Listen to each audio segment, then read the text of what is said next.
Bonjour Emmanuel et bonjour à tous. On dit de ce village que c'est l'un des plus photographiés de Corse. Pour d'autres, il évoquera une confiserie qui exporte à travers le monde. Mais pour Giulia, eh bien ce village c'est tout simplement le sien, mais c'est aussi le point de départ d'une des balades qu'elle affectionne particulièrement. Nous allons à Sauveille avec Giulia Pierini.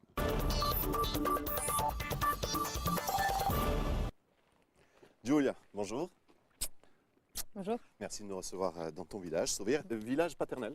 Oui. Giulia, la comédienne, on va parler de ton parcours. Mais juste avant, on va parler d'un autre parcours, celui de cette balade. Balade familiale, c'est pour ça que derrière nous, il y a tes enfants, tout simplement. Le petit Louis là à gauche, et tout au fond qui arrive en courant, Caroline. on l'attend. Justement. Alors, on va d'abord parler du parcours qu'on va faire à pied aujourd'hui, avec cette balade. C'est un sentier qui part du haut du village et qui nous amène. Jusqu'à la Fouada. Et c'est un petit peu plus haut, là où se trouve le réservoir du village. Alors, c'est une balade familiale. Tu l'as découvert comment cette balade, toi? Alors moi, c'est les premières fois où je suis arrivée dans mon village, c'était à l'âge de 8 ans. Mes parents m'ont emmenée et mon père m'a pris par la main. Il m'a emmenée voir ce qu'était la nature, parce que j'étais parisienne. Et donc voilà, il m'a emmenée là et j'ai découvert la passion que j'ai aujourd'hui pour mon village.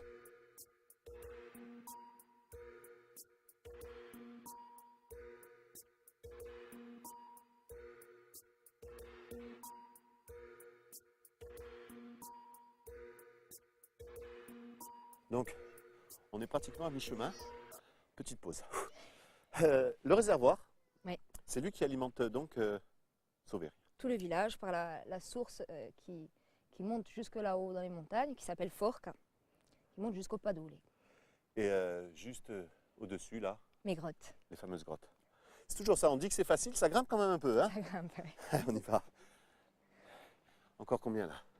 Il faut à peu près 6-7 minutes. À chaque fois, c'est ça, encore 5 minutes. Hein. On arrive à la butte, c'est ici pratiquement le point d'arrivée de cette balade. Avec derrière nous, donc juste les grottes, là où tu allais sûrement te cacher. Exactement. Quand tu étais Il y a, petite. je ne sais pas si on peut voir, il y a une espèce d'ancienne casette, enfin il en restait des ruines. Et là-haut, j'étais un peu comme mon Lily des Belons. Et on se sentait fort, on montait là-haut et on criait, et personne, Personne ne disait rien. personne disait rien. Une façon de faire un peu ce qu'on avait envie de faire. On était les rois du monde. Les villages, Cassillon, juste là. Ouais. On a un beau 360 ici, avec toute la vallée, avec donc Cassillon là, et puis quand on continue de promener le regard, la butte, avec le bout du chemin, Tralonca, qui arrive sur la droite, et puis Sauveille qu'on peut retrouver En contrebas. juste là en contrebas. Donc ça, ce parcours-là, on l'a fait. Ouais. On va parler d'un autre parcours, tout aussi chaotique, le tien. J'ai dit comédienne depuis l'âge de 8 ans. Comment tu commences en fait? Parce que si j'ai bien tout entendu, tu es une petite fille réservée, un peu introvertie, pas vraiment une petite fille prête à faire du théâtre et pourtant tu commences. Alors, pas tellement introvertie, plutôt dynamique, mais assez asociale en fait. Timide, Timide avec les gens, la foule, j'ai un peu du mal. Et comme j'avais un petit problème de prononciation qui était la dyslexie, Mhm. qui n'est pas toujours rigolo à vivre. Alors, juste pour résumer, tu es dyslexique et en même temps tu es timide et pas très sociable. Voilà. Et tu décides donc logiquement de faire du théâtre. Tout va bien. Ouais, c'était un peu me faire violence, mais mine de rien, ben, ça a marché. Et bon, ben, j'ai réussi à corriger quelques petits défauts de prononciation. Ça va, tu t'en sors bien. Voilà. Mais le début d'un parcours, tu commences, tu as 8 ans et tu n'arrêtes pas le théâtre. Tu vas même continuer au plus haut niveau puisque tu fais le conservatoire. Alors voilà, très étonnant, j'y vais un peu à reculons parce que donc j'étais pas vraiment attirée par le milieu du théâtre et ça a été une révélation.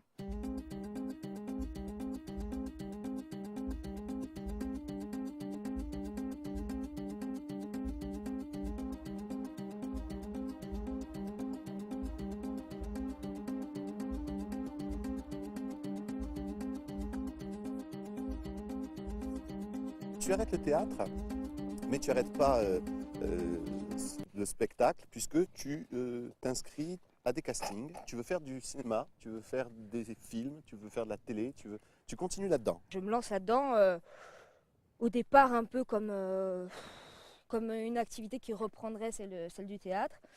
Et finalement, ça se révèle un métier, une passion. L'avenir pour Giulia, la comédienne, encore des allers-retours sur Paris, sur le continent, On des espère. castings, Oui, des séries, des films, et puis une envie qui vient petit à petit, celle d'écrire.